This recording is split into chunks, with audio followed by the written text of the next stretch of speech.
last story here that I want to get to. Okay. Because I feel like I got to get John's thoughts on this one. I know they're going to discuss it today on, and we'll get Jeff's take on it too. But Gunn, James Gunn, the Robin, he dismisses the Robin in the Batman Part 2 talk. Now, the other day, frequent film scooper Jeff Snider claimed to have a hot tip about Matt Reeves and Mattson Tomlin's script for Batman Part 2, which was completed back in June. With production slated to begin the spring of next year, casting will soon begin, and Snider indicated it was a dark script that takes a big swing and will also introduce a version of Robin. Today, James Gunn has decided to debunk the rumor on social media, writing on Threads, "Guys, please stop believing this nonsense. I think 6 of us have read the script. Nobody knows anything about the Batman 2. Within minutes, Snider responded out with his own post saying that the wording of the statement is more of a dismissal than an outright denial. Sounds like another non-denial from Jimbo. Why not just say Robin isn't in the script? Seems simple, right? I know why he's not saying that. Despite the response, the general consensus seems to be that Gunn's right and there is no Robin in the script. Robert Pattinson, Jeffrey Wright, Andy Serkis, Colin Farrell, all expected back for the sequel. Batman Part 2 remains scheduled for release on my birthday, October 1st. Nice. 2027. All right, John. Yes. Go for it. Yeah, well, we're going to talk more about this tonight because we're going to be live at 5 p.m. PT tonight on my channel with the Hot Mic with Jeff. We're doing a special episode because of this. But here's my reaction to it. I think this is a fascinating situation. And clearly, James is aware of these things now, and he does feel the need to weigh in on them sometimes. And I know for a fact that Jeff, with this story, has been kind of, he's been holding on to this one. And now he revealed it because for him, he's doing what he's doing, which is to reveal the things that he knows from people that he vets and trusts. I do think it's a little funny that James said just a few days ago, only 4 people know my DC plans, and today it was 6, or whatever his response reason was 6. It's, you and I both know, Kristian, it's absolute nonsense when these people say, oh, only 4 people have ever seen it. It's an utter lie because people talk all the time in that town. And people like, do you think David Zaslav's probably seen it? You think David Zaslav didn't mention it to somebody in passing at a Hollywood party? You know where we hear a lot of the scoops? At Hollywood parties. You know why? Because people have loose lips. Executives talk, junior executives talk, assistants know how everything is run in that damn town. And they're the ones setting up the meetings. They're the one listening in on the meetings. So they know what is being said and they've got friends they go out with that are around their age, and they know people and they talk. So this idea that only 6 people, only 4 people know this or that, I think is nonsense. I do think Jeff is playing a little bit of the semantics game when he says, well, he didn't outright deny it. But I do think James... Well, he called it nonsense. He called it nonsense, right? And I think James Gunn saying things like, stop believing this stuff is ridiculous because this has been going on since the 1920s, 1930s in Hollywood. There have been scoopers in Hollywood for every decade that Hollywood has been around. And more often than not, they're right. The big ones get big because they're more often than not, they're right. So, feel how you want to feel about it. But I still side with Jeff. I do think Robin is in the movie. And James Gunn might be playing semantics that he's not fully Robin, or he might not be 100% Robin just yet. I don't know how he's playing it. So, yeah, it's an interesting... I just don't understand. It goes back to the conversation I had with Winston the other day. I've had with you many times. I just don't understand why Gunn would even bother to respond to it. If it's not real and it's... And if it's BS, then let it be BS. And don't address it with you guys. Stop believing this stuff because so no one gets any of this stuff right. Nobody. Like I said, there are certain things that I heard through the grapevine. I didn't make it up. I heard this stuff, and some of it might have not panned out. Right. Some of it might have, and you just called it nuts. I'm not in my mind. I'm just saying in general, because I'm not a scooper. But that's what Jeff does. That's what other people do. And so it's like, why even address it? I don't get it. Oh, man, I'm so glad to finally talk to you guys about Cash App. I've been using Cash App forever, and now I get to talk to you guys about it. Don't worry. It's very easy, fast to sign up. Do you even know how much interest your money is earning you in your bank account right now?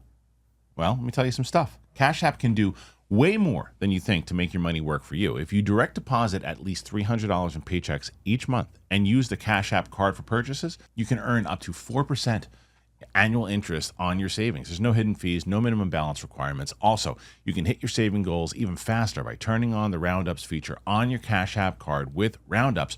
Every purchase you make using the card is rounded up to the nearest dollar.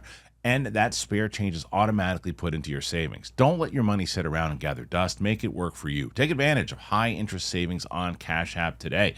For a limited time only, new Cash App customers can use our exclusive code and earn some additional cash. For real, just download the Cash App, use our exclusive referral code Kristian in your profile, send $5 to a friend. Within 14 days, you're going to get $10 dropped right into your account.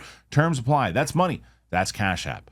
Cash App is a financial service platform, not a bank. Banking services provided by Cash App's bank partner. Prepaid debit cards issued by Sutton Bank, members FDIC, direct deposit, roundups, overdraft coverage, and discounts provided by Cash App, a Block Inc. brand. Visit cash.app/legal/podcast for full disclosure. And I think it comes from a lot of people, and this is probably going to fall on deaf ears for some people who are watching or listening, but Jeff does a lot of work to vet these sources. He has, and the thing, people think Jeff is sitting in his basement or in his apartment, like making this stuff out of thin air. And that's what you all do, not what Jeff or some of you do, not Jeff. Jeff is a guy he has contacts all over that city. He wears pink Speedos. People make fun of him.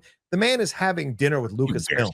The man is having dinner with agents, with actors, with managers. I've seen it happen personally when I was at Collider. He has these meetings all the time. He cultivates these relationships with people, and he's very bored. He's got a board that he goes through. Yeah. He goes through it. Who's he calling? Everything. Exactly. And he picks people out at the beginning. That's the thing. Jeff establishes relationships when they're starting out. It's like junior executives or assistants. Like, he establishes relationships when he sees potential that this person can go far, so that when that person gets to that position, they have already established a relationship. He can call them up and vet these things. So he's not coming out of it. Is he always right? No. And sometimes things change, so it makes it look like he's wrong. But I do think it's fascinating when anybody comes for the professional credibility of Jeff, because especially when they have no effing clue how he does his job and they have no effing experience doing his job. I think it's a bit sanctimonious to sit there and judge what he's doing based on his actions sometimes. Do you know how much money I would pay to watch an interview between Jeff Snider and James Gunn? Yes, 100%. I'm telling you, like, don't cut me out of this. I want the hot mic in on with James Gunn. James Gunn, if you're watching by any chance, come on the hot mic. Jeff will lead the interview, but like, you got to come on the hot mic. Well, wait a minute. If you can get a hot mic, you better not let him lead the interview. I'll tell you that, because in the same way that I say about James, I think that sometimes Jeff should let this stuff speak for itself too, because Jeff, as we know, and I love Jeff, and I would tell Jeff if he was on the show with me. Yes, 100%. Jeff needs to put the thing down, the phone. He needs to I'm not talking about posting your stories, right? I got something coming in. Check this out. Let people say what they're going to say. Let people do what they're going to do. Oh, you mean the battles? I'm talking the battles that he's going to do. Like, what? There's no reason for it. It's like drop your scoop, talk about what you got coming in, and go. Let your scoops speak for themselves. You're going to get some right. You're going to get some wrong. Yeah. But let it speak. Going after people and going that back and forth like that battle. I mean, he's in a space right now where he's in business for himself, so he doesn't feel like he's got to worry about anything. But I just hate social media. I just hate it. I think it's the worst of us. You have a real thing. Well, it also brings out the best of us. I think I wanted to push back on your rant the other day. I didn't push back in the moment, but like, there's a lot of positive things that have happened from social media as well. I know you like to bash it sometimes, and I think it's fair to. I was going on that was politics. That wasn't social media. That was different. That was a different rant. Well, fair point. Fair point. Well, anything with social media. I just think social media. I mean, a lot of things have happened. A lot of information has been doled out on social media that people didn't have before, especially with all the stuff that's going on now. Like, it's great to have resources you can go to that people put numbers and phone numbers rather and websites. So there's a lot, but yes, people do get into trouble on social media. I never said that there wasn't some positive things that have come. I mean, look, if it wasn't for social media, you and I would have careers right now. 100%. And schmo down all that stuff. Yeah, 100%. I just think that we're too reliant on it. I think that we're too there's too much like the fact that people, dude, like, this is something, I wasn't going to bring this up, but like the fact that I don't, you know what? I'll just say this. Go ahead. I was on stage with Sam. We had a really good show, and I posted it. Some guy decides to write to me on there. Uh-oh. Did I bring my brother with me in his cremated? Oh, right. That's what that person wanted to say to me that day. I have been in a spot where, to me, people say things to me like that. You know, people have the right that they feel like they have the right to say those types of things. It bounces off of me now in search of, but you know what I thought about? What if my mom was checking my Twitter thing? Oh yeah, stuff. What if my brother was looking at that thing, and what it was like?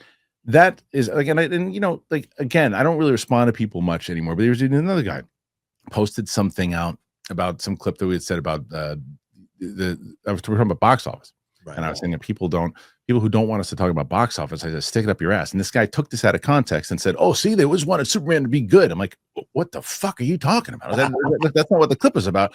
And I said, "Look, man, I get it. You don't like me, you don't need to like me. That's fine." I was like, "But use context." And then I'm like thinking to myself, it's like one of these things is like, these are people that you don't see people as real people anymore because you're just tweeting people. You know what I mean? And like that's the whole thing. It's like and a dumb comment like this. Like this is a dumb comment. Like this is a stupid person.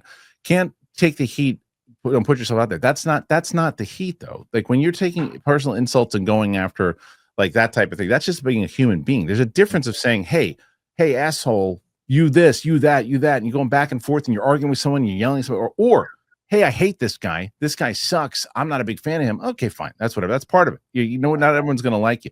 Totally. There's a difference between being, you know, like someone and being a not good person. You know what I mean? Yeah. I mean, like I hear what you're saying 100%, dude. And I echo everything you're saying. I've recently I had 2 or 3 commenters say like, can you try killing yourself again? And like literally comments like that. You know, oh my God. Like, but I'm trying to do this lately more and more. Go like, you have to find like pity for them. Like, God, I feel bad that your life is so bad that you feel a comment like this is okay to post. And that you have so much hatred that you would post something like that. It's not easy for me because I'm a fighter. I've been bullied my whole life. You don't know what somebody's going through, but that's that's what I'm saying. Right. Is that there are using it, but I'm trying to not look, but you also don't. I've many times and I've seen people go, you know what? I was in a bad mood. I shouldn't have done that. Right. That's what I'm talking about. That's why I think social media is the worst. Oh, I see what you're saying.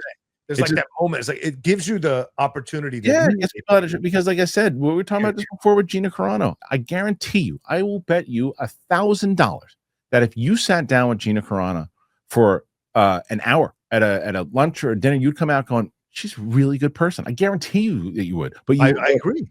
I agree. Which would make you even more insane about why would you? But I would have and then it goes to again social media, and posting because you feel like, well, this is where I can have my voice be heard. And sometimes that is good that you can have your voice be heard. Other times, I think it is the worst thing that has happened to society. I really do. I think it has destroyed us as human beings as far as how we go out, interact with people, do things, other things. The fact that most kids are just buried into their phones now, it's an absolute disaster. It's the worst invention like ever. It is. It really is. But anyway, old man yelling at clouds. Guys, so what do you guys think about all this? Put your thoughts in there. Let us know.